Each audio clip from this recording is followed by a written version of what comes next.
सियाला माने जेब्ला आंगुरखौ हाननानै जानो हाया बे आंगुरा गोखै होननानै बुंग्रा मोनसे माबा बिपिएफआनो जा कंग्रेसआनो जा बिसोरो माफा माफा माने असमिया नीला सियाल होननानै बुङो सियाल गोथां।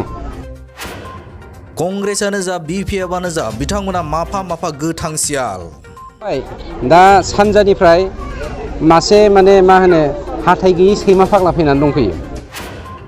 बिपिएफ दोलोआ गसाइगाव समस्थियाव सानजानिफ्राय मासे हाथाय गैयै सैमा फाग्ला दैथायहरदों। बेफोरबायदि हाथाय गैयै सैमा फाग्लाखा आसिन कार्तिक मासाव फाग्ला जाब्रबनाय सैमाखौ जोंनि इउपिपिएल दोलोआ गिग्रा मानसि नङा। आसिन कातिनि हाथाय गैयै सैमा फाग्लाखौ जों गिया।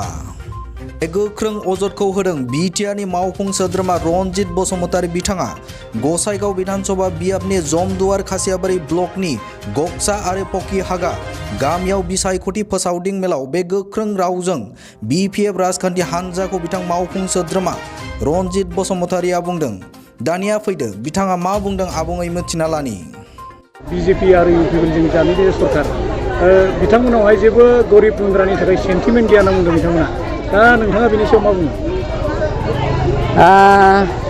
मोनसे खोन्था सियाला माने जेब्ला आंगुरखौ हाननानै जानो हाया बे आंगुरा गोखै होननानै बुंग्रा मोनसे माबा बिपिएफआनो जा कंग्रेसआनो जा बिसोरो माफा माफा माने असमिया नीला सियाल होननानै बुङो सियाल गोथां। सियाल गोथाङा ओरैबायदि माने सियाल गोथाङा ओरैबायदि बेहा ना ग्रुप दङ ना कालचार दङ ना माबा कमिउनिटि दङ ना माबा ट्रेडिसन फल' खालामो बेफोरबायदि बिपिएफ आरो कंग्रेसनि केरेक्टारा। गतिके बिसोरखौ जोङो माफा माफा सियाल गोथांजों रुजुनो हायो। जेरै हमनानै ला बिपिएफनियावहाय दा सानजानिफ्राय मासे माने मा होनो हाथाय गैयै सैमा फाग्ला फैनानै दंफैयो। हयथ' हमनो हादों नोंथांमोना। बे हाथाय गैयै सैमा फाग्लाया जायखौनो बेखौनो अरनो थाखाय खां खां खां बुंलागासिनो दं। मालाबा फेरेंगाखौ बुंगोन, मालाबा जिरनखौ बुंगोन, मालाबा प्रमदखौ बुंगोन। बेफोरबायदि हाथाय गैयै सैमा फाग्लाखा आसिन कार्तिक मासाव फाग्ला जाब्रबनाय सैमाखौ जोंनि इउपिपिएल दोलोआ गिग्रा मानसि नङा। आरो जोंनि रायजो राजाफ्रा बिसोरखौ लानानै मालाबाबो खर' साया। जोङो सुबुं माहारिखौ फोजाखांनो, सुबुं माहारिनि जौगाखां मावनो, सुबुं माहारिनि इयुन जोलैखौ जोङो दैदेनलांनो थाखायसो दिनै जों इउपिपिएल दोलोनि जोंनि जोनोम। दानिया बाथ्राया नायदो थांनाय 17 बोसोराव बिपिएफआ जाबायदि थगायबाय ओरैबायदि थगायदों ख्रिस्टियानफोरनि फैनाय मुसलमानफोरनि फैनाय थाखाखौ बिपिएफआ जाजोबखादों। दुनियानि दुखियासिन होनोब्लाथ' ख्रिस्टियान समाज आरो मुसलमान समाजानो नंगौना नङा? धोरोम बिथिङाव नायनो थाङोब्ला बिसोरनि थाखाखौ बिसोरो जादोंब्ला आरो बिसोरखौ माबोरै जोङो दिनै दुखिया मानसिनि खामानि मावग्रा होननानै बुंगोन? आरो जाय बाथ्राखौ बुंदों होननानै आं खोनादों बेबायदि मानसिया मालाबा बिपिएफ, मालाबा इउपिपिएल, मालाबा कंग्रेस, मालाबा बिजेपि बेफोरबायदि थिरांथा गैयै बेफोरबायदि माने आथिं गैयै मानसिखौ जेरावनो मेरावनो थांनानै जायखौनो बेखौनो बुंलाबायबाथ' रायजो राजाफ्रा बेखौ गनायगोन बे नङाना। सार जिहेतु जे बारग' एनडिएफबिफोरनि थालांनाय रिहेबिलिटेसन थालांनाय मुंफोर बिथांमोननि थाखाय माबा इनिसियेटिभ लादों नामा? थालांनाय माने थालांनायनि बाथ्राथ' गैया। जाय लिस्ट होदों बे लिस्टआ गासिनाव फैजोबगोन। आरो सोरहाबा माबा मोनसे जाहोनाव मुङा थालांदोंबा बिनि थाखाय जोंनि गभर्नमेन्ट अफ बिटिआरआनो स्ट्रेटेजि लाखादों थांना थानायनि राहा लामानि थाखाय। खिन्थु जोंनि मानसिया धर्ज गैया।